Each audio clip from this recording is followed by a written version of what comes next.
Welcome to This Explainer.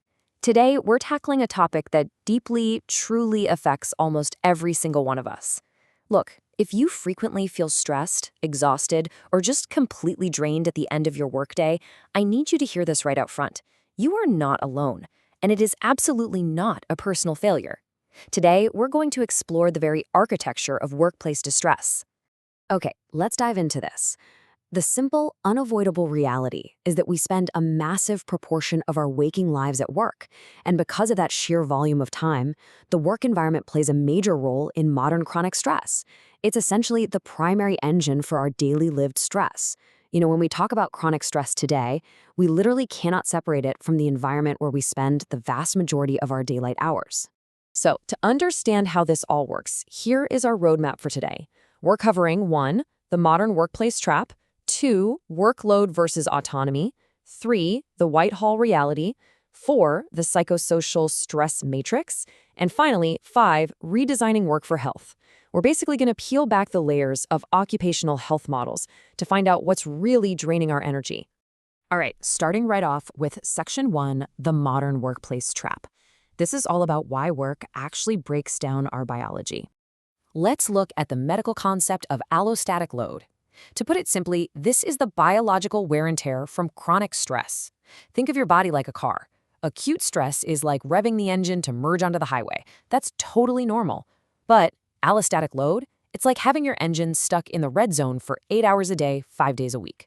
Over time, that constant flood of stress hormones wears down your system, eventually driving things like high blood pressure, heart disease, and even type 2 diabetes. So, what's actually keeping the gas pedal pressed down?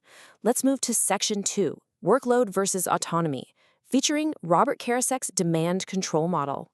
This brilliantly illustrates something super counterintuitive. It completely busts the myth that stress is just having too much to do. If you compare a high-demand job that has high autonomy to one with low autonomy, you realize a heavy workload isn't the primary villain. The real danger is the lack of control over your workflow and your schedule.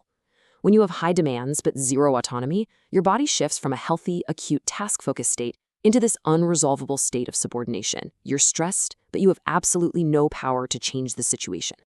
And this isn't just theory. Let's look at Section 3, the Whitehall reality, which gives us empirical proof from the British Civil Service. Researchers looked at subordinate workers, meaning folks with low decision-making latitude, and compared them to higher-ups in the exact same organization. And wow, the data was decisive.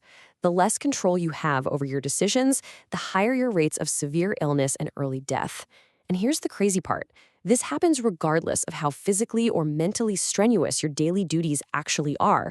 The data proves that a lack of autonomy is way more dangerous to your health than the actual sheer capacity of tasks you're required to do. I want to pause on this quote for a second because this is literally the most crucial takeaway for anyone who blames themselves for not being resilient enough.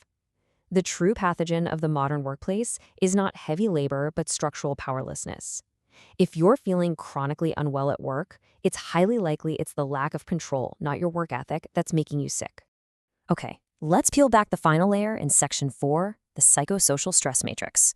We're going beyond just workload and control now. First up is effort-reward imbalance, or ERI, pioneered by Johannes Segrist. This is all about transactional unfairness. Imagine pouring your absolute heart into a massive project, but getting inadequate pay, zero upward mobility, or just straight up no respect in return. That structural injustice doesn't just make you frustrated, it triggers persistent emotional distress and directly elevates your cardiovascular risk. Then we have role conflict and ambiguity. Imagine getting mutually exclusive directives from two different bosses. Or what if your job expectations are completely undefined? Navigating those contradictions forces your brain into a state of constant hypervigilance. That kind of cognitive strain literally fries your executive functioning and massively accelerates burnout. Next is organizational injustice. Now, this isn't about your paycheck. It's about routinely experiencing a lack of procedural fairness or facing marginalization from institutional leadership. This acts as a profound social threat, triggering deep-seated defense mechanisms in our biology that are linked to severe psychiatric morbidity and a huge spike in sick days. Similarly, interpersonal toxicity, hostile microclimates, incivility, workplace bullying, keeps the human amygdala in a perpetual state of alarm. Here is a fascinating biological fact. Humans are neurologically wired to process social ostracism as a literal survival threat.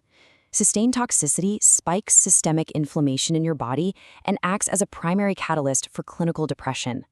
Finally, we kind of have to look inward for a second at occupational overcommitment. This is an internal, compulsive coping style where we basically drive ourselves to exhaustion, which heavily impairs our restorative sleep. It is so important to gently recognize this internal vulnerability because it dramatically compounds all the external structural stressors we were just talking about. So, the crucial point is, how do we actually fix this? That brings us to Section 5, redesigning work for health, moving beyond superficial wellness. To truly mitigate chronic disease in working populations, ping pong tables in the break room and occasional mindfulness seminars just aren't going to cut it. We have to fix structural powerlessness. We have to resolve transactional unfairness, eliminate organizational injustice, and above all, restore worker autonomy.